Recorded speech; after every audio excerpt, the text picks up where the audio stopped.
Harriet Tubman is one of the most underrecognized people in American history based on her accomplishments.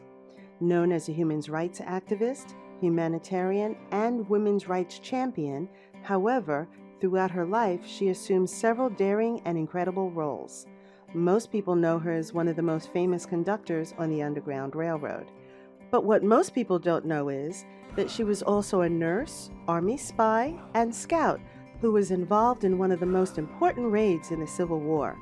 And on top of everything else that she did for the government and our country, to support herself, she had to sell baked goods, and knowing how well she did with everything that she did, she probably baked a mean pie as well.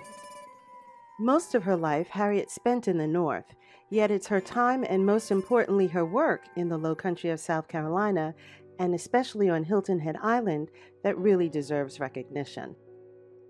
Named Araminta Ross at birth when she was a slave, she was called Minty by her family, Grandma Moses by those that she rescued, and General by John Jones and some of the military officers that she encountered. She chose to be called Harriet Tubman as her freedom name when she married John Tubman. Regardless of what she was called, she was small in stature, yet filled with incredible courage and convictions. Standing at only 5'2", Harriet was a giant in all that she accomplished. Put to work as a slave as early as 5 years old, she was hired out by her owner to care for an infant. Throughout her life as a slave, usually as an additional form of punishment for what was considered rude and disrespectful behavior, Harriet was given hard labor that was mostly given to men, like hauling logs and working with mule teams. In addition to the labor, she experienced excessive cruelty from lashings, as well as a life-threatening concussion. The intense level of cruelty that she experienced forced her to plan her escape, although the concussion caused her debilitating headaches and unexpected sleeping spells that continued throughout her life. After several years from suffering from headaches, the constant pain eventually led her to have brain surgery at Boston, Massachusetts General Hospital. Prior to the surgery, when she was offered anesthesia, she refused, insisting that she be able to chew on a bullet instead.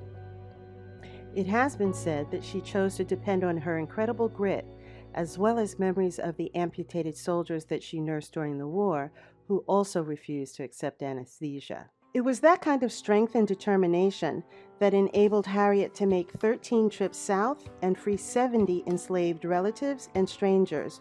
On her last trip south, she rescued her aging parents. Her successful rescues came from her ability to outwit her pursuers by using disguises and evasive tactics, resulting in her never losing one of her passengers on their road to freedom. Harriet's success at avoiding capture was attributed to her brilliance. Skilled in clandestine tactics, distractions, and changing her appearance, even when in the line of sight of bounty hunters, she figured out ways of evading them on the fly. Driven and fearless, she was known for carrying a gun during her escapes, making several trips north, even though she had upwards of a $40,000 bounty on her head.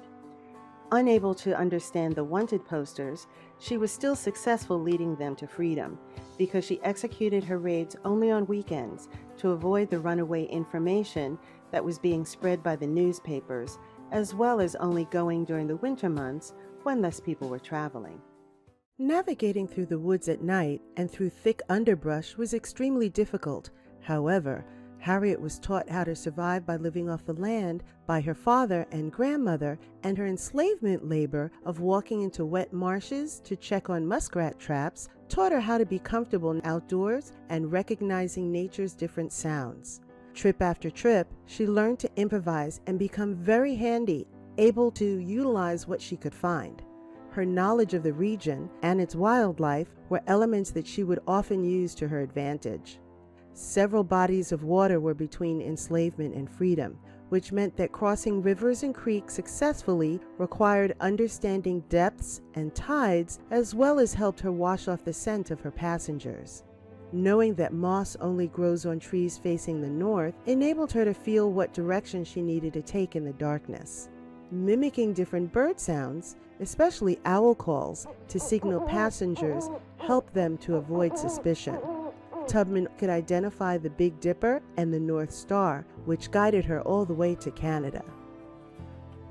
Harriet was responsible for feeding and finding ways to heal her passengers.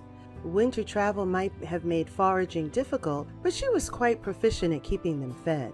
Her ability to forage and identify a wide variety of edible nuts, such as acorn and pinyon, provided necessary proteins, while sap and conifer leaves, thistle shoots, or burdock roots were plants that could be consumed raw.